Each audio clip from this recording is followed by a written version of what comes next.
welcome back and Merry Christmas and a Happy Holidays. And there's no better way I would like to spend the holiday but by talking about the challenge. So let's not wait any longer and let's get into the first topic.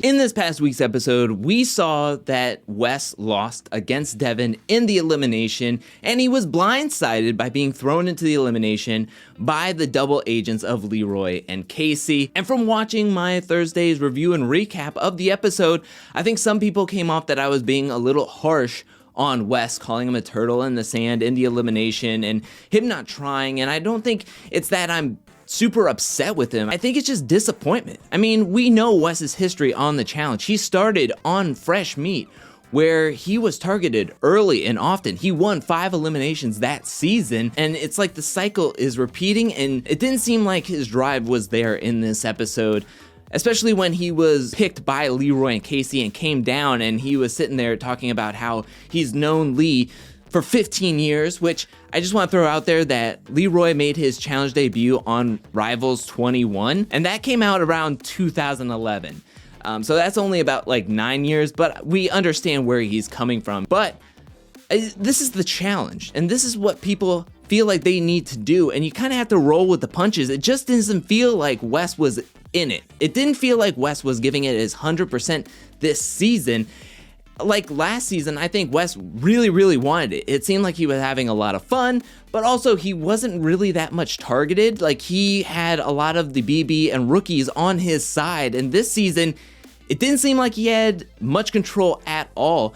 And yes, he got thrown into the episode 1 elimination, but he didn't have to go into it. In episode 2, he was taken out very early by the whole house with the missiles and the kill capsules. And then this episode, he was blindsided and thrown into the elimination yet again. This time he was going to have to compete in it. And I just feel as though that Wes, if he was 100% Eye of the Tiger, kill switch engage, he would have just done what he had to have done and really tried. I just didn't feel like he tried, and that's where the disappointment sets in for someone who is a big person in the challenge, a big personality, a 2-time champ, and for him to go into his confessionals and say, oh, it's my best friend, I want him to have it more than I want it. It's kind of like, why are you on the season? I don't want, as an audience member, to see somebody on the challenge who's kind of just like half in and half out. That's where my emotions came from in the Thursday's review and recap. Without Bananas on the season, Wes was going to be the next big person that they were going to target. I mean, they were working really closely with one another. Bananas got the better of everybody by winning the challenge season last season, and now Wes is back, and he has one of the biggest egos, one of the biggest personalities, one of the longest running personalities. I think CT, doing a ton of seasons, has been able to shift his personality and the way the house views him throughout the seasons. Darrell has taken a good time off. So being the only real vet champ with that persona, with that resume, and he's been very consistent in his personality throughout the seasons, I think that just showed that he had a huge target on his back coming into the season, and people were wanting to take him out before he can get the numbers, before he can get people on his side, and then move into closer and closer to the finals. I think that's just where everybody's head is at, and that's why he was targeted. I just wish that there was a bit more fight in Wes in the elimination, and in this season, it just felt like the writing was on the wall as he was in the pre-elimination speeches when he was giving everybody the announcement of how hurt he was once he was actually voted into the crater, and then the diatribe at the end. I think that's just where my emotions are with Wes at the moment as he is leaving in this episode, and I just wanted to explain why I was saying everything I was saying within the Thursday's review and recap. Of course, it's not a tiny table talk unless we're talking about the frozen pizza and eggs Pizzagate 2.0. Oh my goodness, if we're trying to rank how petty this fight is compared to all the fights that happened on the challenge, this one, I think, ranks very high up there. And really, at the end product, it shouldn't have got to the point that it did, where multiple people were holding back somebody because another person is throwing out math problems and saying that a TV show sucks. I mean, it just is ridiculous. And the way Josh just handles it is just so terrible. It really is. What I really liked about this fight was that CT went to the source right when Josh said, hey, she's crying in there. And CT was like, oh, really? He knows Casey isn't crying. Casey wouldn't be crying over eggs and frozen pizza. Maybe she was a little upset by how it all went down, and she was kind of like, gosh, that sucked. Man, why does he have to be that way? Or why does he have to be that loud? And that's why Josh went out there. But then it got to a, what did I say? What didn't I just say 10 seconds outside? And then Devin yelling about Big Brother sucks. I think this one is up there because nothing was directly done to somebody else. Like, nothing physically happened. Like, chips in a bed sucks for the person who has to sleep there because there are chips in the bed. The bed's getting oily. There's crumbs in there. You're never really gonna feel like you got all the crumbs out of there. The same thing with the toilet seat. That directly affects somebody else. With this one, nobody's really getting affected. It's all just words. It's just words being thrown around. I think if you even look at Pizzagate, pizzas were thrown on Brad. I think another one is Pastagate, ranks really high up there. I think MTV has it ranked number 1 biggest, pettiest fight in challenge history, which I can agree with. I mean, it's pasta, Tony throwing pasta out the window, and 1, he shouldn't have done that. 2, it's just pasta. But it led to Corey actually body slamming or drop kick, something. I don't think it was body slam, but he slams Tony down to the floor, meaning that both Corey and Devin were going to be disqualified. So, I mean, if you're looking at the severity of the argument, Pastagate still ranks up there because 1 is about pasta and 2 people got DQ'd from that episode. And also, Tony had to stay in the hospital to get checked out. I don't think he had any real damage, but he was also inebriated and he had to be sent to the hospital to overnight. Whereas this one, there wasn't an overnight stay. Nobody got DQ'd. It just was super just like blown up for no reason. And now let's do a literal breakdown for the Cam versus Nicole on the Roadkill Daily Challenge. Now, before we get into the actual wrestling match between Nicole and Cam, I have to take this to the pre-Daily Challenge interviews right before them getting on the truck and all settled, because this is where Nicole is talking about how, yes, that Cam is a little bit bigger than her, but I'm a little stronger and maybe that will help me out here. So that gets you into the thought process of where Nicole is coming at, but also what are some of these faces that are happening within this whole thing? Because she is doing this face where she's looking at Devin while talking, and then she moves into this face. What is this face? But now let's actually start this daily challenge where this truck is driving down 50 miles an hour, and then we have stopping right here. Now let's start off where everyone's positioned at the start of this match. We have Nicole, Cam in the forefront, and then in the back we have Kyle and Devin. We're not going to talk about them at all because over there they time out hugging each other and rolling around with each other. I don't even know what they're doing over there. I don't even know if we can consider what they were doing on the other side of this truck actually wrestling. Everybody gets to their feet. Nicole is starting off with the slapping method, and she takes down Cam. She wraps her arms around Cam's left leg and takes her down to the ground. I don't know if you necessarily want to get into an actual physical match with Cam on this truck, but we get down to the ground, really holding onto that leg. Look at this. Look at this hold right here. This, we have Cam holding on to Nicole, holding on to both her arms, and her head is tucked inside. This is not a good position for Nicole whatsoever.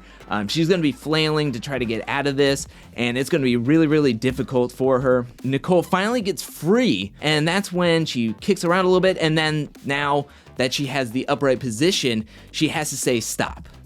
And right here, we can see that she's holding onto her right shoulder, and I think pulling herself possibly out of that hold was what really pulled on Nicole's shoulder to pull it out of place. But this is where we're gonna get to see that she's saying, oh, I popped my shoulder, and then they decide to keep going.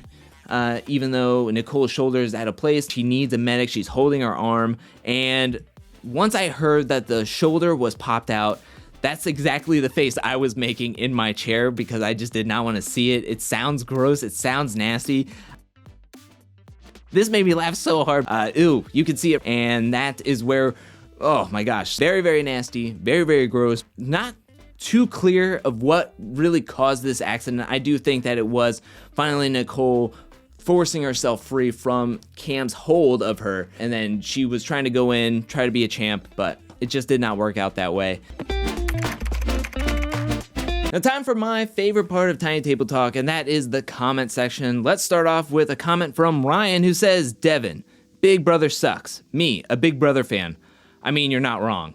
I totally agree. Ever since CBS All Access came out and Big Brother All-Stars were coming out, I was like, oh, I'm going to start binging Big Brother seasons. I forgot how many episodes there were. I forgot how many long, drawn-out conversations. The past couple of seasons have been nothing to write home about, so I completely agree with Devin and Ryan. Jesse Jolly says, I disagree that throwing Wes in was the right move. He doesn't have the drive that he used to because he doesn't need the money anymore. That's why he didn't win the elimination. He knew Devin and his family needed the money, so he couldn't do it to him.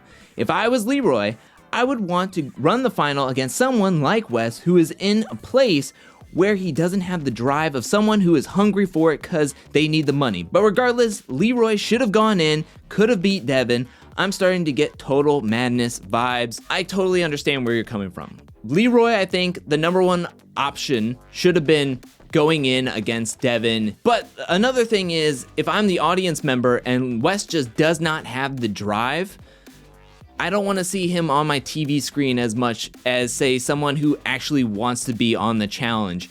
I think that you were right that Wes just did not have the drive. Maybe it wasn't the drive that he would have had against, like, say, a rookie, but because he was going up against Devin, and Devin talking about how his mom and his family really need the money, that Wes was kind of like, okay, well, I don't have the necessary drive to destroy Devin's dream of being on the challenge and possibly winning this money while I'm already a two-time champ and I already am rich, as we established in episode 2. So I understand where you're coming from with that, but I also think that Wes can be a dangerous player left to his own devices for too long. If you leave him longer in the game, who's to say he can't get people on his side? I mean, Fessy is really starting to make some questionable decisions within his alliance, and that could lead to more people wanting to jump ship from the Big Brother and other people's alliance to, say, Wes. But I think that it wasn't ultimately a poor decision for him to send in Wes into the elimination. The next comment comes from Jenny Grieg, or Jenny Gregg. The shock factor of not having harnesses was not worth all the injuries that came from this challenge. Whether you're rooting for those challengers or not, that's never the way you want to see someone go out. 100% agree. I think that there was a lot more safety precautions they could have taken to ensure this, but just to be like, no harnesses for trying to up the ante. I think some people were even saying in the comments that they should have had like pads, like kind of in a hall brawl. I think that would have made people want to go harder, but because there was no harnesses, there were no pads, and that ground looked hard as all get out. I think that was something to take into consideration, that there was just not a ton of safety precautions except for 2 nets. Big Streezy says, I found it funny how Josh intervened in a situation that had nothing to do with him or was that serious to begin with, and it turned into a screaming match.